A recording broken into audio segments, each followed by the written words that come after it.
দর্শক, গতকাল একটি ভিডিওতে পুলিশের বরাত দিয়ে জানিয়েছিলাম বাংলাদেশের কার্যক্রম নিষিদ্ধ থাকা আওয়ামী লীগ ঈদের পর থেকে দিনে 10 নামে একটি বিশেষ পরিকল্পনা নিয়ে মাঠে নেমেছে। আর এই পরিকল্পনায় চিন্তিত পুলিশ ও প্রশাসন। তার একদিনের মাথায় খবর হলো 5 জুন আওয়ামী লীগের অঙ্গ সংগঠনগুলো বাংলাদেশের কমপক্ষে 9টি জেলায় 15টি মিছিল এবং 2টি সমাবেশ করেছে। এর মধ্যে গণমাধ্যমের অবাক করা বিষয় হলো নোয়াখালীতে ছাত্রলীগের মিছিল দেখে সরে গেল পুলিশ।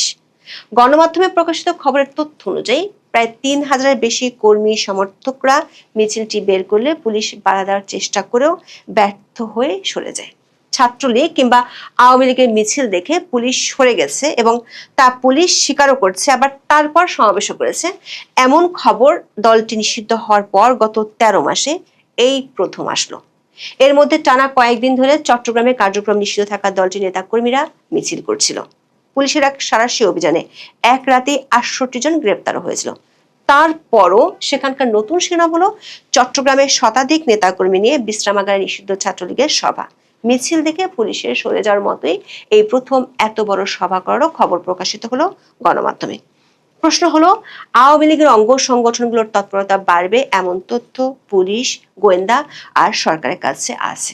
তাহলে মিছিলে সমাগম দেখে পুলিশ কেন সরে যেতে বাধ্য হলো?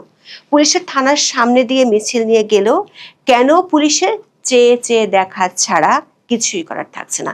আবার বিষয়টি আগে ভাগেই পুলিশের পক্ষ থেকে সরকারকে জানানো হয়েছিল। প্রশ্ন হলো, এই নতুন পরিস্থিতিতে সরকার এখন কি করবে? বিস্তারিত জানতে চলুন যাওয়া যাক বিশ্লেষণ।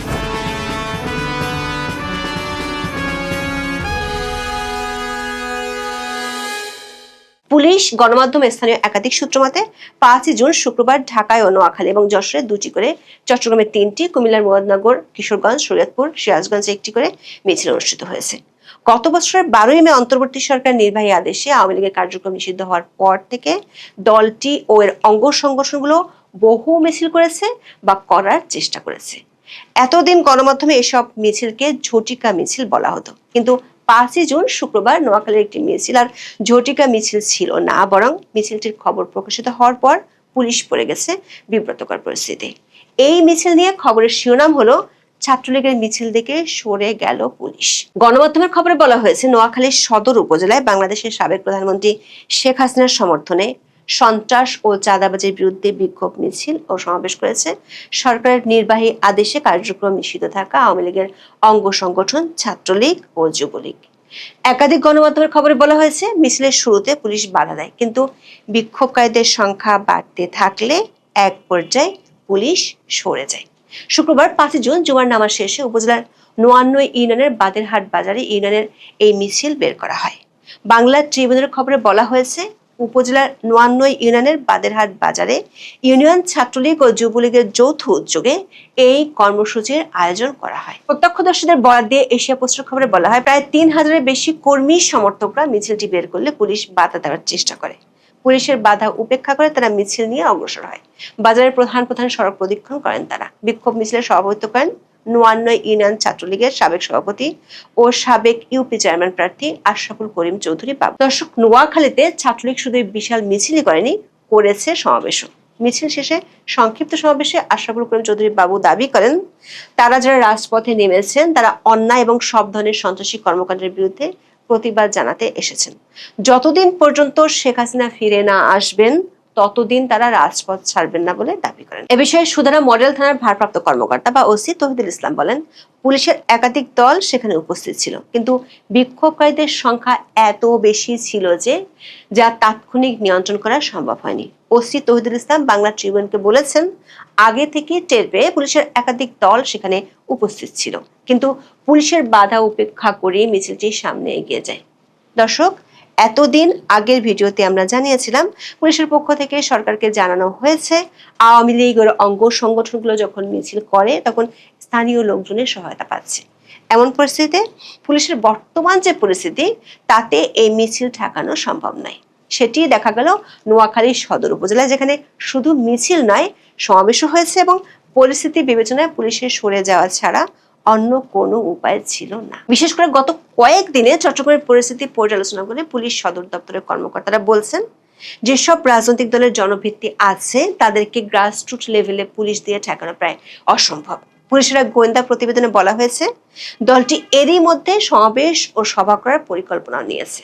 নোয়াখালীতে মিছিল সমাবেশের আগেই দৈনিক প্রথম আলোর খবরে বলা হয়েছে চট্টগ্রামের ফটিকছড়ি উপজেলায় শতাধিক নেতা কর্মীর উপস্থিতিতে মত বিনিময় সভা করেছে ছাত্রলীগ। সামাজিক যোগাযোগ মাধ্যমে এই সভার অনেক ছবি ছড়িয়ে পড়েছে। খোঁজ নিয়ে জানা গেছে গতকাল বৃহস্পতিবার সন্ধ্যায় উপজেলার রোসাঙ্গারি এলাকায় একটি ধর্মীয় প্রতিষ্ঠানের বিশ্রামাগারে এই সভা হয়। সংগঠনের ফটিকছড়ি উপজেলার শাখা সভাটির আয়োজন করে। দৈনিক ইনকিলাবের খবরে বলা হয়েছে বিশ্রামাগারটি চট্টগ্রাম সিটি কর্পোরেশনের সাবেক মেয়র মঞ্জুর আলমের অর্থায়নে মাইজ ভান্ডারে ভক্তদের জন্য নির্মিত ও পরিচালিত। সেখানে ফটিকছড়ি উপজেলা ছাত্রলীগের ব্যানারে এই সভার আয়োজন করা হয়। সভায় উপজেলায় বিভিন্ন ইউনিটের শতাধিক নেতাকর্মী অংশ নেন। সামাজিক যোগাযোগ মাধ্যমে ছড়িয়ে পড়া ছবিতে দেখা যায় নিষিদ্ধ ছাত্রলীগের স্থানীয় কয়েকজন নেতা বক্তব্য দিচ্ছেন। তাদের পেছনে একটি ব্যানার টাঙানো, এতে লেখা রয়েছে উপজেলা ছাত্রলীগের তৃণমূল ও কারা নির্যাতিত নেতাদের নিয়ে আলোচনা ও মতবিনিময় সভা। সভায় শ্রোতাদের সারিতে সংগঠনের শতাধিক নেতা কর্মী বসেছিলেন। পুলিশ জানায় সভার বিষয়টি জানার পর ঘটনাস্থলে অভিযান চালায় পুলিশ, তবে এর আগেই ছাত্রলীগের নেতা কর্মীরা ঘটনাস্থল ত্যাগ করেছেন। এই ঘটনায় রাতে পুলিশ বাদী হয়ে সন্ত্রাস বিরোধী আইনে থানায় একটি মামলা করেছে। জানতে চাইলে ফটিকছড়ি থানার ভারপ্রাপ্ত কর্মকর্তা রবিউল আলম খান শুক্রবার সকালে প্রথম আলোকে বলেন সভায় যারা উপস্থিত হয়েছেন তাদের ধরতে পুলিশের অভিযান অব্যাহত রয়েছে। দীর্ঘ সময় ধরে চলা এই কর্মসূচির ছবি ও ভিডিও সন্ধ্যার পর সামাজিক যোগাযোগ মাধ্যমে ছড়িয়ে পড়লে এলাকায় ব্যাপক আলোচনা সমালোচনার জন্ম দেয়। বিষয়টি জানাজানি হওয়ার পর আইন শৃঙ্খলা রক্ষাকারী বাহিনী নড়েচড়ে বসে এবং রাতে অভিযান চালিয়ে সভায় অংশ নেওয়া কয়েকজনকে আটক করে। চট্টগ্রামের আঞ্চলিক দৈনিকগুলোর খবরে বলা হয়েছে চট্টগ্রাম মহানগরের আগ্রাবাদ ও ষোলশহর এলাকায় কার্যক্রম নিষিদ্ধ ঘোষিত আওয়ামী লীগ ও এর অঙ্গ সংগঠনের নেতাকর্মীরা পৃথক বিক্ষোভ মিছিল করেছে। শুক্রবার সকালে অনুষ্ঠিত এসব মিছিলের ভিডিও সামাজিক যোগাযোগ মাধ্যমে ছড়িয়ে পড়ে। প্রত্যক্ষদর্শী এবং ভিডিও ফুটেজ থেকে জানা যায় আগ্রাবাদ এলাকায় মাথায় কাফনের কাপড় বেঁধে বাংলাদেশ আওয়ামী যুবলীগ চট্টগ্রাম মহানগরের ব্যানারে একটি মিছিল বের করা হয়। মিছিলটি বারিক বিল্ডিং রোড থেকে শুরু হয়ে শেখ মুজিব সড়ক হয়ে আগ্রাবাদ মোড়ের দিকে যায়। মিছিলকারীদের হাতে থাকা ব্যানারে আমি শিশু মৃত্যু, শিশু ধর্ষণের ঘটনায় জড়িতদের বিচারের দাবি এবং বিদ্যুৎ ও গ্যাসের মূল্য বৃদ্ধির প্রতিবাদে কর্মসূচির কথা উল্লেখ ছিল। পরে মিছিলটি বিদ্যুৎ ভবনের সামনে পৌঁছালে অংশগ্রহণকারীরা সড়ক বিভাজকের উপর উঠে বিভিন্ন স্লোগান দেন। একই দিনে নগরের আউটার রিং রোড এলাকাতেও আরেকটি মিছিল হয়েছে। অন্যদিকে ষোলশহর এলাকায় মুরাদপুরমুখী সড়কে আওয়ামী লীগের কার্যক্রম নিষিদ্ধের প্রতিবাদ এবং বিভিন্ন রাজবন্দীর মুক্তির দাবিতে বিক্ষোভ মিছিল করেন ৮ নম্বর শুল্কশহর ওয়ার্ড যুবলীগের সভাপতি মোহাম্মদ আবুল বাশারের অনুসারীরা। এ নিয়ে চলতি মাসের 5 দিনে চট্টগ্রাম মহানগরে নিষিদ্ধ ঘোষিত আওয়ামী লীগের সহযোগী সংগঠনের নেতাকর্মীরা অন্তত 15টি মিছিল করেছে। পহেলা জুনের বিশাল শোডাউনের পর মহানগরের বিভিন্ন থানা এলাকায় অভিযান চালিয়ে আওয়ামী লীগ, যুবলীগ, ছাত্রলীগ ও সহযোগী সংগঠনের 68 জন নেতাকর্মীকে গ্রেপ্তার করে চট্টগ্রাম মেট্রোপলিটন পুলিশ বা সিএমপি। এদিকে রাজধানী ঢাকায় হাইকোর্টের প্রধান ফটকে ব্যানার লাগিয়ে ঝটিকা মিছিল করেছে ছাত্রলীগ। এই সময় তারা হাইকোর্টের প্রধান ফটকের সামনে একটি ব্যানার লাগিয়ে দিয়ে প্রতিবাদ জানায়। সামাজিক যোগাযোগ মাধ্যমে ছড়িয়ে পড়া 34 সেকেন্ডের একটি ভিডিওতে দেখা যায় অংশগ্রহণকারীরা হাইকোর্টের প্রধান ফটকের সামনে অবস্থান নিয়ে একটি ব্যানার প্রদর্শন করছেন। ব্যানারে লেখা ছিল প্রত্যাবর্তন 2.0 লোডিং। এদিকে লক্ষ্মীপুরের রামগতিতেও আওয়ামী লীগের পক্ষে মিছিল হয়েছে। এই ঘটনায় ছাত্রলীগ কর্মী ইয়াসমিন আরাফাতকে আটক করে পুলিশ। পরে ছাত্রলীগের 12 কর্মী সমর্থকের নামে বাদী হয়ে মামলা দায়ের করে পুলিশ। যশোরের বেনাপোলে নিষিদ্ধ সংগঠন ছাত্রলীগের কর্মীরা মিছিল বের করলে সন্দেহভাজন 2 জনকে আটক করেছে পুলিশ। 5 জুন জুম্মার নামাজের আগ মুহূর্তে বেনাপোলে 15 থেকে 20 জন যুবক ছাত্রলীগের ব্যানার হাতে নিয়ে মিছিল করেছে। বেনাপোলের পাশাপাশি যশোরের বাঘারপাড়া উপজেলার রুস্তমপুর এলাকায় মিছিল করেছে। পুলিশের 2টি সংস্থার 2 জন কর্মকর্তা বলছেন দেশের কোথাও না কোথাও প্রায় প্রতিদিনই মিছিল বের করছে। আগের তুলনায় তাদের মিছিলের আকারও বড় হচ্ছে। পুলিশ এদের দমাতে পারছে না। প্রকাশ্যে কার্যক্রম নিষিদ্ধ সংগঠনের এসব কর্মসূচি জনমনে ও রাজনৈতিক মহলে ব্যাপক আলোচনা জন্ম দিয়েছে। আবার এতদিন দলটির কর্মসূচিতে ছিল পার্টির ব্যান তুলে নেওয়ার দাবি, কিন্তু 5 জুন থেকে নানা সামাজিক অর্থনৈতিক ইস্যু যোগ হয়েছে। পুলিশের পক্ষ থেকে আগেই বিষয়টি রাজনৈতিকভাবে মোকাবেলার পরামর্শ দেওয়া হয়েছিল। নোয়াখালী ও চট্টগ্রামের পর বিষয়টি আরো বাড়তে পারে বলে আশঙ্কা করছেন পুলিশের ঊর্ধ্বতন কর্মকর্তারা। তারা মনে করেন এখন মাঠে সেনাবাহিনী নেই, ধীরে ধীরে তারা ব্যারাকে ফিরে যাচ্ছে। সীমান্তে পুশিন ইস্যু নিয়ে ব্যস্ত আছে বর্ডার গার্ড বাংলাদেশ। আর 24 আগস্টের পর থেকে পুলিশের অবস্থা বলার মতো নেই। পুলিশ হত্যার বিচারে ইনডেমনিটি দেওয়ার বিষয়টিও মাঠ পর্যায়ে পুলিশকে মর্মাহত করেছে। সম্প্রতি গণহারে উচ্চপদস্থ পুলিশকে বাধ্যতামূলক অবসরে পাঠানো এবং পদোন্নতিতে বৈষম্যের জন্য পুলিশে অসন্তোষ আছে। এমন পরিস্থিতিতে পুলিশ রাজনৈতিক বিবাদ মেটানো এবং দমনপীড়ন ইস্যুতে আর যেতে চায় না। আবার বেশিরভাগ পুলিশকে প্রোটোকলে ব্যস্ত থাকতে হয়। পুলিশ কর্মকর্তারা মনে করেন সামনের দিনগুলোতে মিছিল সভা আরো বাড়লে রাজনৈতিকভাবে তার দোষ পুলিশের উপর চাপানো হবে, কিন্তু পুলিশের তাতে বেশি কিছু করার থাকবে না।